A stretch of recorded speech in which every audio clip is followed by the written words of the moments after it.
السلام علیکم، بسم اللہ الرحمن الرحیم۔ پیارے رسول اکرم صلی اللہ علیہ وسلم نے ارشاد فرمایا کہ پیشاب سے احتیاط برتو، اس لیے کہ اکثر عذاب قبر اسی وجہ سے ہوتا ہے۔ اور ایسے ہی ایک اور حدیث ہے کہ پیارے رسول اکرم صلی اللہ علیہ وسلم دو قبر کے پاس سے گزرے تو صحابہ کرام رضوان اللہ علیہم اجمعین کو فرمایا کہ دونوں کو عذاب ہو رہا ہے قبر میں۔ تو صحابہ نے عرض کیا، یا رسول اللہ، کس گناہ کی بحث کے اوپر ان کو عذاب ہو رہا ہے؟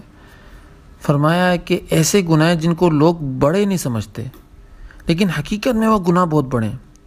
ان میں سے ایک چغل خور تھا اور دوسرا پیشاب میں احتیاط نہیں کرتا تھا۔ اس سے یہ ثابت ہوتا ہے کہ چغل خور کو بھی عذاب قبر ہوتا ہے۔ اور حدیث کی روح سے تو یہ بات ثابت ہوتی ہے کہ جو شخص یہاں سے دنیا سے ناکام ہو رہا ہے اس کی سب سے پہلی منزل ہی قبر ہے، اور جب وہ ناکام لوٹتا ہے نا تو اس کا عذاب شروع ہو جاتا ہے، ظالم کو بھی عذاب قبر شروع ہو جاتا ہے،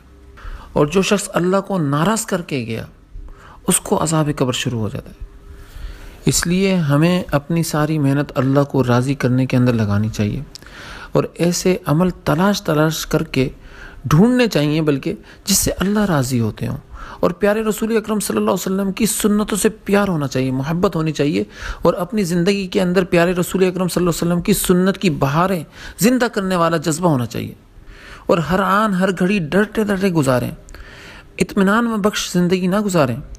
ڈرتے گزاریں کہ آنے والا لمحہ کہیں اللہ کا نافرمان نہ بنا دیں۔ اگر اگلا پچھلا لمحہ آپ کا اللہ کی ذات کی فرمانبرداری میں گزر گیا تو شکر کے ساتھ ساتھ آگے فکر بھی کریں کہ آگے کا جو لمحہ ہے وہ کہیں ایسا نہ گزر جائے جو اللہ کی نافرمانی میں گزرے اور اسی نافرمانی کے اندر ہماری موت ہو جائے۔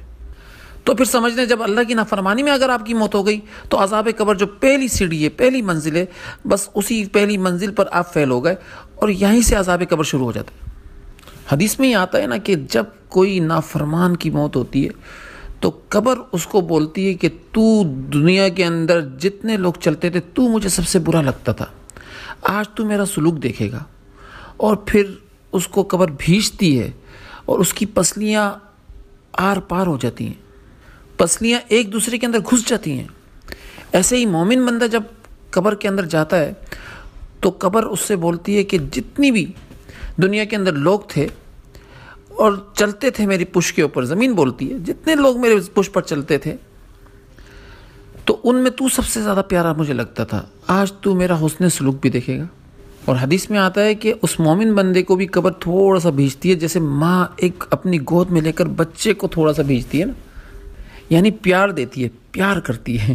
اور بچہ ماں کی گود میں آ کر، ماں کی آغوش میں آ کر سکون محسوس کرتا ہے، ایسے ہی وہ محسوس کرے گا۔ اللہ سے دعا ہے کہ اللہ ہمیں عذاب قبر والے اعمال سے بچائے، آمین۔